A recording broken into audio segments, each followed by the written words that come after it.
Hello YouTube, c'est Sissou, j'espère que vous allez bien et aujourd'hui on se retrouve pour ce fameux make-up.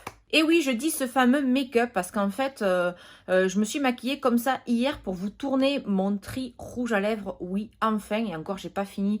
C'est pour ça que je me remaquille aujourd'hui, que je suis recoiffée de la même façon. Parce que je me suis dit, allez, Sissou, tu te refais une face vite fait, bien fait, un peu un teint léger, glowy, frais, avec un petit truc vite fait sur les yeux, comme ça tu tournes ta vidéo. Je vous ai mis une photo sur mon Instagram, donc n'hésitez pas à m'y rejoindre sur Instagram, je vous le mets juste ici.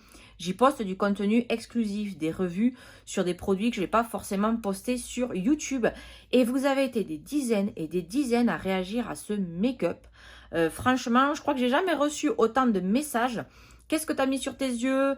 Est-ce que tu nous as filmé le tuto? Et ça me paraissait tellement simple pour moi que j'avais pas tourné de tuto. J'ai dit, qu'est-ce que vous voulez que je leur tourne le tuto? J'ai un seul truc sur les yeux, du mascara. Et du coup, je me suis dit, ben bon, il faut que je me refasse la même face à peu près pour continuer à tourner mon tri rouge à lèvres. Et donc, je me suis dit, tu vas continuer à filmer ton tri rouge à lèvres. Ben, c'est l'occasion de filmer le tuto. Donc, c'est chose faite. Je vous ai tourné ce fameux tuto. Comme ça, vous aurez toutes les références de tout ce que j'ai utilisé, sauf le gloss, comme je vous le dis dans le tuto. Je crois que c'était les anciens gloss de chez Sephora. Donc, je vais regarder peut-être s'il y a une équivalence dans les nouveaux gloss.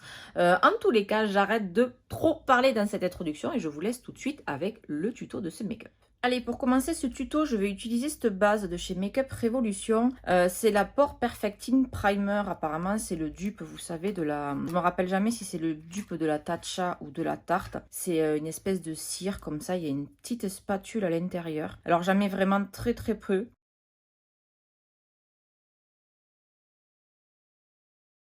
Autre chose sur les bases comme ça un peu siliconées, n'en mettez pas trop, sinon s'il y a trop de matière ça va pelucher après, ça va être juste horrible. La star de ce make-up c'est le fond de teint. J'ai mis très longtemps à le tester, d'ailleurs c'est un échantillon que mes Sephorettes m'ont gentiment fait. Donc c'est le Dior Backstage, donc je l'ai en teinte 2N. Donc je l'ai déposé hier, je vais faire exactement la même chose que hier avec mon éponge Juno & Co que j'adore. Si vous n'avez pas vu ma revue sur ces éponges, je vous les accroche ici.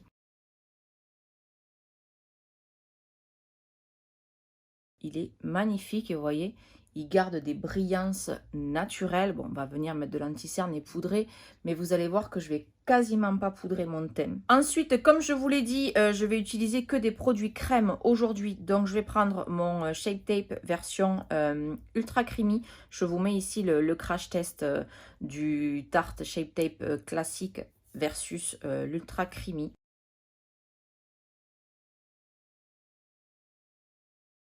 Voilà, je vais laisser vivre un petit peu le fond de teint, l'anti-cerne. Donc pour le fond de teint, ça reste un fond de teint très léger quand même. On peut construire une couvrance moyenne. Mais si vous aimez la couvrance totale, il ne sera pas pour vous. Vous voyez, on voit quand même en transparence encore un petit peu mes taches. J'ai un petit bouton ici, donc on voit encore un petit peu. Donc vraiment, si vous cherchez une couvrance totale, il n'est pas pour vous. Pour faire mes contours, je vais utiliser mon chouchou, le Tantour de chez Huda Beauty.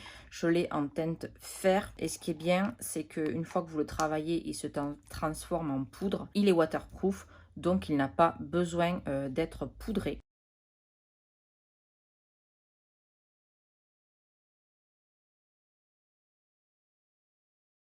Ensuite, je vais venir utiliser un de mes chouchous en blush crème. C'est un de chez Fenty, c'est le Pétale Poppin. Donc, je garde le même pinceau AMS Beauty. Je l'ai bien frotté sur une serviette éponge.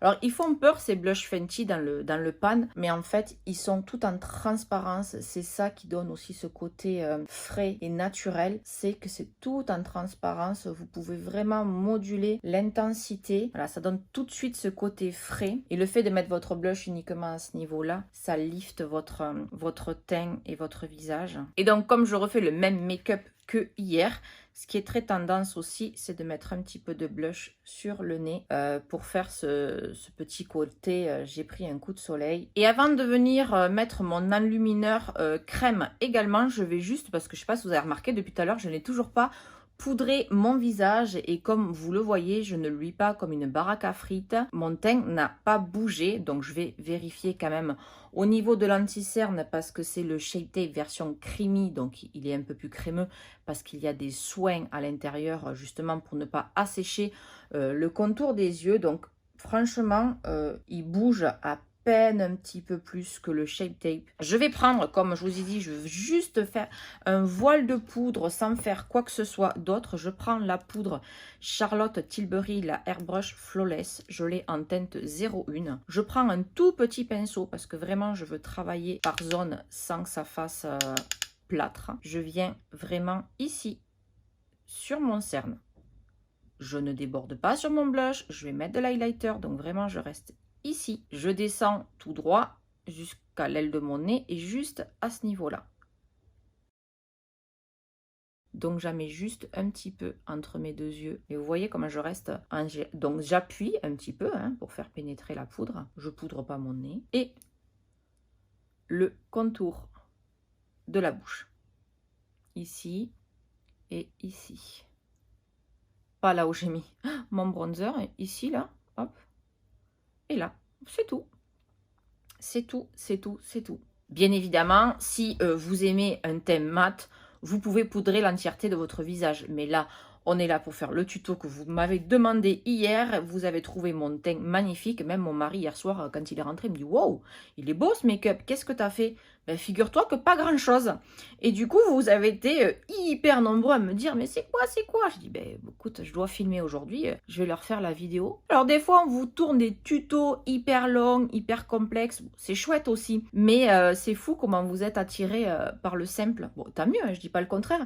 Mais c'est vrai que des fois, en tant que maquilleur, on peut se dire « Punaise, mais j'ai rien fait quoi. J'ai mis un fard à paupières crème sur mon œil, je l'ai dégradé, j'ai mis du mascara, c'est tout. Voilà, c'est tout. J'ai juste mis mon petit voile de poudre. Ah, j'ai senti que j'ai une barrette qui a claqué par là. Par contre, hier, j'ai eu un petit souci quand j'ai fait mes taches de rousseur. À un moment donné, dans une vidéo, j'ai voulu remettre du spray fixateur parce que comme je tournais des vidéos, j'ai oublié de boire. Très important de boire. Et du coup, les taches de rousseur avec le produit Fresh sont devenues rouge écarlate. Mais quand je dis rouge écarlate, j'étais là, mais mince, je n'ai pas compris. Et une fois, quand j'ai fait des photos aussi, j'avais déjà fait des taches de rousseur et j'avais remis un coup de spray. Et dans ma vidéo, j'avais pas fait gaffe. Et quand j'ai fait le montage et que j'ai vu les photos, je dis punaise, mais elles sont rouges ces taches de rousseur. J'ai pas eu l'impression qu'en les faisant, elles étaient rouges. Mais en fait, c'est le spray fixateur qui a fait virer le produit. Alors, je ne sais pas par quel processus. Donc, si quelqu'un le sait, n'hésitez pas à me dire en commentaire. Vient l'étape de l'enluminure. Donc, qu'est-ce que j'ai mis? J'ai mis cette petite chose, le Dior Backstage. Il n'y a qu'une teinte, c'est la teinte universelle 001. Donc, il faut bien secouer le produit. Et je vais venir le mettre tout simplement sur mes touches lumière. On check. Mais vous pouvez le mettre donc avant votre fond de teint. Vous pouvez le mélanger à votre fond de teint. Vous pouvez le mettre après votre fond de teint, comme je vais faire là. Et ça fait visage et corps. Donc si vous voulez mettre sur les épaules, sur les omoplates, sur les mariés, c'est divin. Ça fait un effet naturel si vous le laissez comme ça et que vous ne mettez pas un produit poudre par-dessus. Je viens mettre sous mon sourcil. Je vais venir le faire après le sourcil. Vous voyez comment il se fond à la peau. Voilà, 3 secondes, top chrono, bim bam boum. Donc c'est pour ça des fois ça peut faire peur les produits crème. Mais franchement, ce produit est magnifique. J'en mets simplement sur les brillances naturelles. Faudra que je vérifie s'il est waterproof. Je vous l'écrirai par là. Je crois que oui, parce que honnêtement, une fois qu'il est sec sur ma main, le truc il ne bouge plus. Au niveau de mes sourcils, j'ai refait ma dernière pigmentation il n'y a pas longtemps, donc j'ai une petite retouche à faire au mois de juin. Vive le confinement, ça a décalé ma retouche, sinon j'aurais dû y aller hier.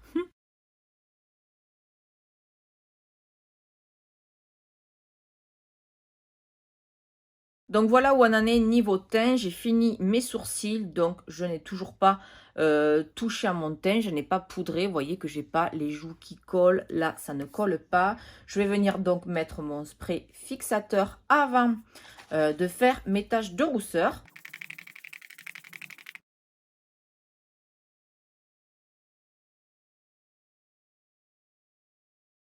Voilà, on a terminé avec le teint. Donc, vous voyez, donc là, j'ai pris le temps de vous expliquer les étapes. Mais honnêtement, moi, j'ai fait mon teint hier en 10 minutes. Fond de teint, très léger. Donc, il s'applique très facilement. Une petite pointe d'anti-cerne qu'on blende avec le Beauty Blender. Produit crème, vous avez vu qu'il se fonde parfaitement à votre peau. Ça prend vraiment 5 minutes.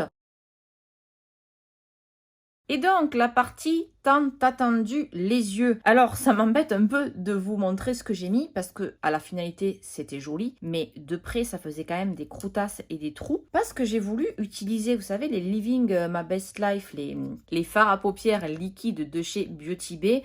Je vous accroche ici, j'avais fait le tuto avec la Book of Magic que j'adore. Et j'avais fait mon liner avec cette petite chose en bleu. J'avais surkiffé. Et là, je me suis dit, j'adore mes petits stylas, donc je vais faire pareil. Et du coup, je me suis dit, bah, j'ai le Peach Quartz qui est magnifique. J'avais envie d'un teint frais léger. Je dis quoi de mieux qu'un petit fard pailleté, compose, bim bam boum, l'affaire est dans le sac. Donc je ne mets pas, vous voyez, il n'y a rien hein, sur mes yeux. J'ai pas mis de base, j'ai rien mis du tout parce que ça se suffit à lui-même, ce genre de produit. Et le truc dégueulasse, c'est-à-dire que autant le bleu ça va. Alors si vous avez cette couleur Peach Quartz, dites-moi si vous il vous le fait, mais le truc il n'est pas homogène du tout. Alors là quand je le swatch sur ma main ça va, mais quand je le mets sur ma paupière, le truc il s'est complètement déphasé. Vous voyez, ça faisait très patchy, ça faisait des gros pâtés. Alors il y a des endroits où il y avait des gros pâtés, à côté il y avait des gros trous. Normalement, en général, moi, les stylas, je le mets sur ma paupière grossièrement avec l'embout. Et après, je viens avec un petit pinceau comme ça et je viens flouter le creux de ma paupière et basta. Et bien là, que des nids. Et du coup, ben, on va réessayer ensemble. Hein. Je ne suis pas persuadée du truc. Mais bon, peut-être que ma paupière, hier, elle était pas coopérative. Donc, je vais essayer de l'essuyer pour qu'il n'y ait pas... Peut-être qu'il y avait trop de sébum et que du coup ça glissait. Alors écoutez, vous voulez les refs? Je vous donne les refs. Si ça marche pas, venez pas m'engueuler à dire ah, c'est de la merde ce truc. Je vous dis, moi ça m'a fait une grosse cagade.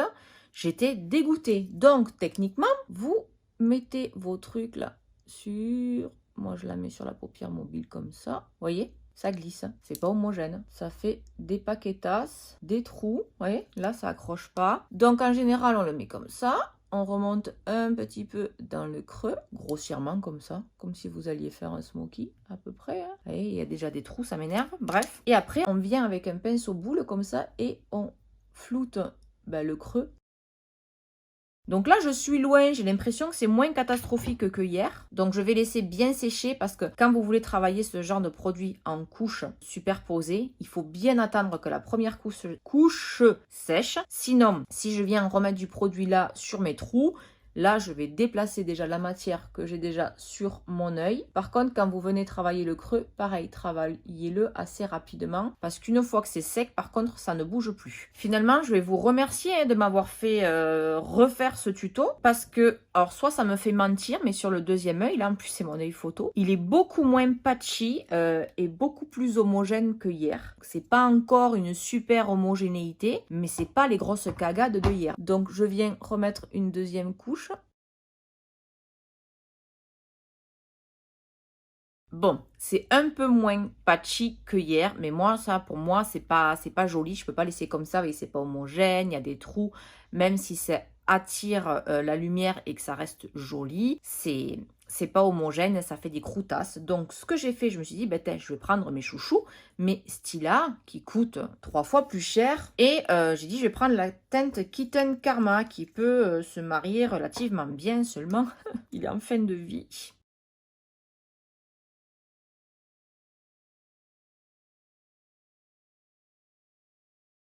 Et donc voilà ce que ça donne avec le stylat par-dessus. Rien à voir quand même hein, avec stylat.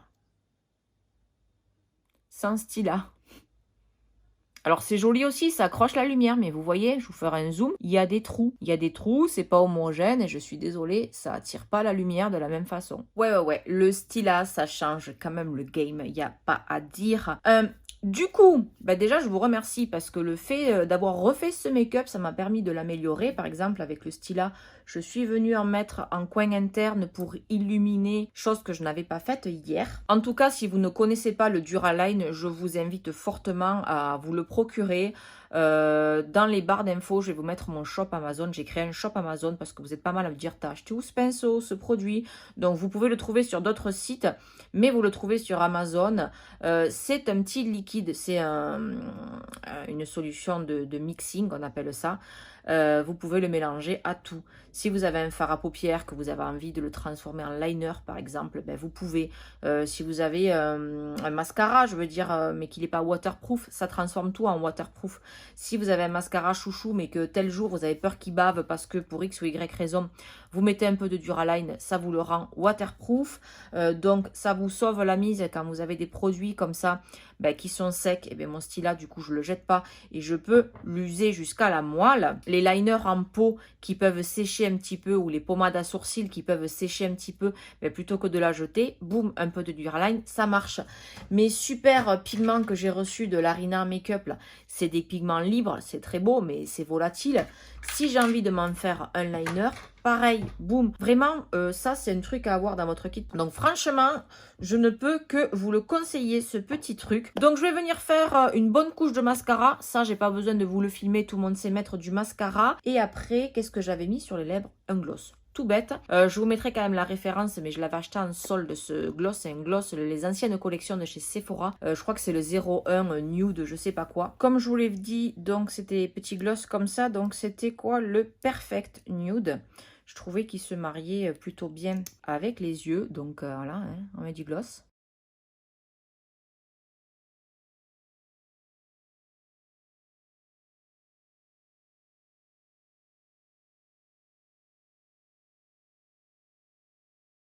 Et avant que j'oublie, petit update sur mon make-up. Je vous avais promis que je vous ferai un petit update. On est en fin de journée. Je porte le make-up depuis plus de... Je me suis maquillée à quelle heure? À 10 h ce matin. Il est 17 h passé, donc ça fait plus de 7 heures. Bah, une journée de boulot, on va dire. Je suis sortie, j'ai mis le masque. Je n'ai fait aucune retouche. Honnêtement, il m'est arrivé de mettre le masque pour moins longtemps que ça avec d'autres grandes marques. Je pense notamment la dernière fois, j'avais le Born This Way de chez Too Faced. J'avais Illico Presto, un gros trou sur le nez. Je n'ai fait aucune retouche poudre, sachant que je n'ai poudré qu'ici. Là, les ailes du nez, ici, un petit peu là. J'ai pas poudré ici. On va dire que ça colle légèrement, mais étant donné que techniquement on fait la bise à personne, ça gênera pas grand monde. En tout cas, regardez, mon teint n'a absolument pas bougé, mon blush est encore là, mes contours sont encore là, mon highlighter est encore là. Vous voyez que même avec des produits crème, mon teint n'a absolument pas bougé. Voilà, cette vidéo est maintenant terminée. Donc comme vous avez pu le voir, vraiment rien de compliqué, que des produits relativement light, des crèmes, comme quoi les idées reçues à dire que peut-être que la crème ça tient pas, etc. Non, franchement, en tous les cas, je sais très bien que ces fards à paupières là, ils ne vont pas bouger. Vous pouvez faire votre life tranquillement, ça ne bougera pas. Donc en tous les cas, si cette vidéo vous a plu, n'hésitez pas à me lâcher un pouce bleu. On s'abonne surtout à la chaîne. C'est facile, c'est gratuit, ça fait toujours plaisir. Et on active la petite cloche pour être notifié dès que je publie une nouvelle vidéo. Donc voilà, je crois n'avoir rien oublié. Donc je vous fais de gros bisous et on se dit à la semaine prochaine.